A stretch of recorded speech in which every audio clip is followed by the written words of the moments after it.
Bismillahirrahmanirrahim. Assalamualaikum warahmatullahi wabarakatuh. Selamat pagi anak-anak. Bagaimana kabar kalian hari ini? Alhamdulillah.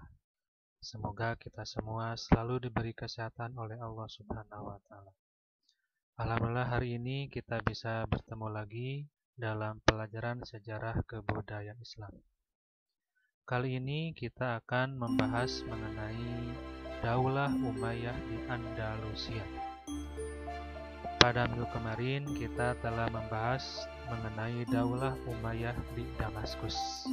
Nah, karena Daulah Umayyah di Damaskus telah runtuh, maka ada kelanjutannya, yaitu Daulah Umayyah di Andalusia. Di sini ada kompetensi dasar, indikator, dan tujuan pelajaran kita hari ini ya. Silakan oleh kalian dibaca-baca terlebih dahulu. Baik, sebelum kepada materi, di sini Bapak akan memperlihatkan dulu sebuah peta dunia. Apakah kalian mengetahui di manakah letak Andalusia itu sekarang? Apakah di benua Amerika, benua Afrika, Asia, Eropa, atau Australia? Coba kira-kira di mana? Ada yang tahu? Betul sekali. Nah, Andalusia itu berada di wilayah benua Eropa. Tepatnya di sini. Di sini adalah letak wilayah Andalusia. Nah, kalau sekarang Andalusia itu dikenal dengan negara Spanyol. Itu ya. Di sini letaknya negara Spanyol. Kemudian di sini ada peta kekuasaan dari Bani Umayyah. Kita ketahui bersama Bani Umayyah satu itu berada di Damaskus di sini ya. Nah, ini yang warna merah ini merupakan kekuasaan wilayah Bani Umayyah satu Damaskus. Dari mulai Asia Barat sampai ke di sini ke Afrika Utara di sini ya, sampai ke Afrika Utara. Bahkan sampai ke Andalusia di sini, Spanyol. Ini adalah peta kekuasaan dari Bani Umayyah. Nah, bagaimanakah sejarah masuknya Islam ke Andalusia? Silakan disimak dengan baik-baiknya. Sebelum Islam masuk ke Andalusia, Islam sudah terlebih dahulu berkembang di Afrika Utara. Afrika Utara ini dijadikan sebagai salah satu provinsi dari Daulah Umayyah di Damaskus. Jadi sebelum Islam ke Andalusia, Afrika Utara, Islam sudah berkembang di sana. Penguasaan sepenuhnya atas Afrika Utara ini terjadi pada masa Khalifah Abdul Malik bin Marwan. Khalifah Abdul Malik bin Marwan ini adalah khalifah kelima pada kekhalifahan Bani Umayyah Damaskus. Pada perkembangan selanjutnya, ditunjuklah Musa bin Nushair sebagai gubernur di Afrika Utara. Sebelum dikuasai Islam, kawasan Afrika Utara ini telah menjadi basis kekuasaan kerajaan Romawi, yaitu kerajaan Gotik. Nah, karena Afrika Utara ini sudah dikuasai oleh umat Islam, dalam hal ini Bani Umayyah Damaskus, maka diangkatlah Musa bin Nushair untuk menjadi gubernur di Afrika Utara. Kemudian, proses penaklukan Andalusia itu tidak gampang. Artinya memiliki ataupun melalui tahapan yang sangat panjang.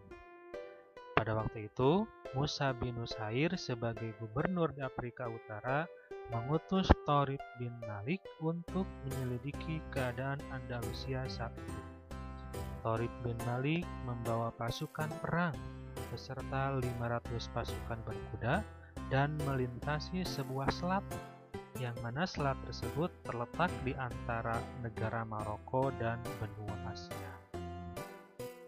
Dalam ekspedisi ini, Tharib bin Malik dibantu oleh Graf Julian dengan menaiki 4 buah kapal milik Graf Julian dan sukses tanpa perlawanan yang berarti. Jadi di sini Tharib bin Malik itu bisa masuk ke Andalusia dikarenakan ada bantuan dari Graf Julian. Nah, di sini kita akan membahas mengenai seorang tokoh yang sangat terkenal, yaitu Torik bin Ziyad, yang mana dia itu sang penakluk Spanyol atau Andalusia. Melihat keberhasilan Torik bin Malik dan pasukannya, maka Musa bin Nushair kembali melakukan ekspedisi ke Spanyol dengan mengutus pasukan dalam jumlah yang lebih besar, yaitu 7.000 pasukan di bawah pimpinan Torik bin Ziyad. Jadi di sini Torik bin Ziyad ini adalah orang yang bisa menaklukkan Spanyol, ya.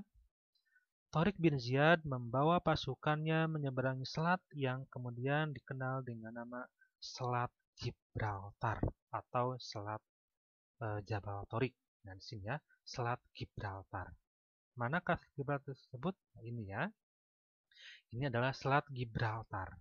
Selat yang memisahkan antara daratan Afrika di sini ya, kemudian di sini daratan Eropa. Negara Maroko yang ada di Afrika dan juga Spanyol yang ada di daratan Eropa. Selat Gibraltar. Jadi Torik bin Ziyad beserta pasukannya ini masuk ke wilayah Afrika melalui Eropa melalui Selat Gibraltar. Selain Torik bin Ziyad, ada tokoh lain yang sangat terkenal, yaitu Abdurrahman Ad-Dakhil. Itu ya, namanya adalah Abdurrahman Ad-Dakhil.